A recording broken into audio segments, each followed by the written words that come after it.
What is up YouTube, and welcome to this Falcon and the Winter Soldier breakdown and review. And can I just say, I hate John Walker so very, very much. He is the absolute worst, and it's become even worse having taken the serum. Wyatt Russell is delivering it each week here as Captain Costco. But the episode opens finally with a flashback to Bucky's time in Wakanda. If you've seen my WandaVision and previous videos on this series as well, you'll know how much I long for flashbacks in Wakanda, and we see the same Wakandan who came for Zemo last week as she tests Shuri's work on resetting the brain of Bucky, which worked.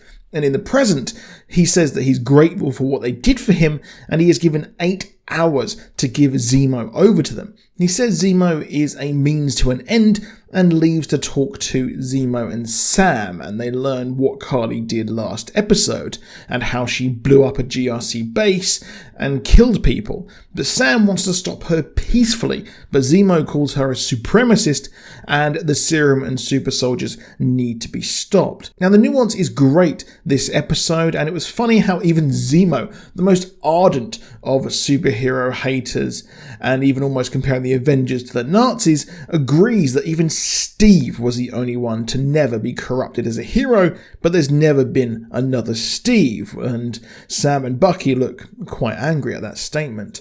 That's because he was a good man, whereas John Walker is a perfect soldier, just as Erskine said way back when.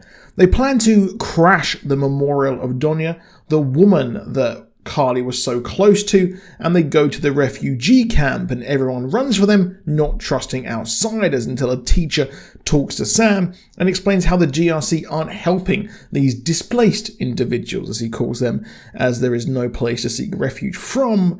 The blip was better for them as the world came together, and now the old regime are putting back the world as it was. However, Zemo goes to talk to the kids as he does his very best Varys impression and tricks the kids into telling him where the funeral is and to keep it a secret.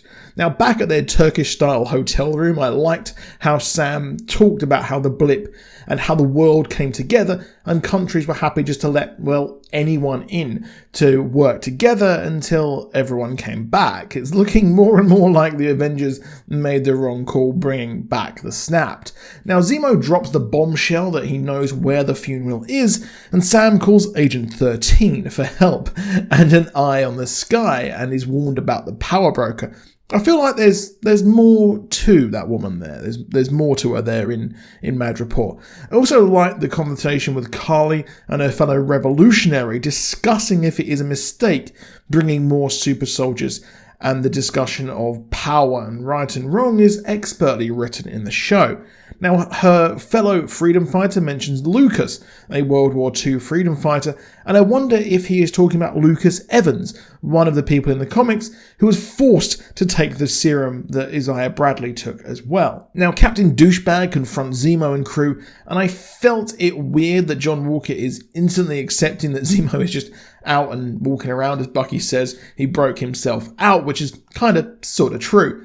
Sam wants to talk to Carly alone and talk her down, but John is just a total dickhead, but he agrees when Hoskins backs the rest of them.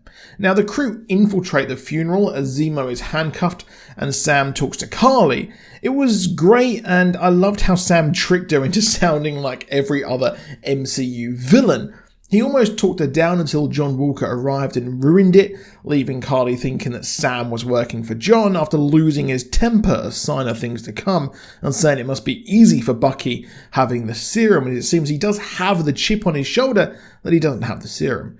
I've never been too hot on Falcon in the comics, but I really think that Anthony Mackie is doing a sterling job bringing this character to life and having a real rounded performance and character. I loved how Carly said she was fighting the same people trying to take Sam's home, and it really did hit home. However, as Carly escapes, she's confronted by Zemo, who proceeds to shoot her and destroy the serum, except there's one left for John, which he hides. And now Carly's plan to divide them was good and kill the fake Cap, and I liked how she said she came to know people she would have been taught to hate, normally showing that Borders here are the real villain. No, not the bookstore. Interestingly, Zemo asks Sam if he was offered the serum and would he take it, and he says no and no without hesitation as Captain D-Bag and his lackey come in to arrest Zemo and act smug as the Dora Milaje come in. It was funny how Bucky and Sam warn John, as John acts like a total smug prick towards them, and well, I guess it's the stereotype of a Westerner there against people who have a different culture, and he gets totally destroyed as Zemo escapes. This was one of the best fights, I think, in the MCU, and seeing one of them pick up the shield the way Steve used to was just an absolute jaw-dropping moment. And then we get another one as Bucky's arm, it gets the blue screen of death as it falls out of its socket. Maybe if John treated them with some respect, this wouldn't have happened. And again, John is bitter, except these people don't have the super soldier serum when he got dropped. I like how after this, John and Hoskins get coffee, it's just chilling, having some coffee there, and a fan comes up for an autograph. This conversation, I think, might be one of the best in this episode, in an episode full of them.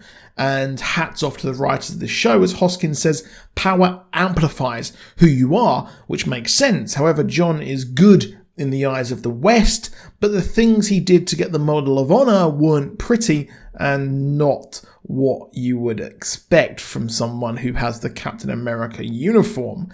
And if he takes a serum, it will amplify his any means necessary attitude, the opposite of Steve there. Now, Carly talks to Sam's sister, trying to work out if he is working for Cap or not, and subtly threatens her, drawing Sam to her for a meeting, but John crashes the party, so to speak, after Carly saying killing Sam will achieve nothing as he's just a tool in the regime she's trying to destroy. Yes, Erin is a superb actress here.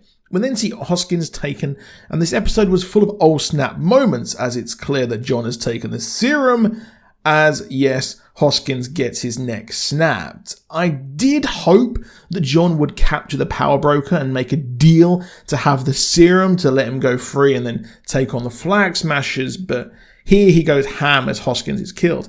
Our boy John sees red, white, and blue and jumps out the window for a superhero landing and chases and kills Carly's comrade in broad daylight and gets caught in 4K. Overall, this was a great episode, and that ending was bone-chilling as he stands up with the blood on his shield. This is something else and a really special show. I've seen a few people say that they want it to be a movie, but People, have we forgotten what a TV show is? Has Netflix and Prime having these shows on binge, has it ruined us?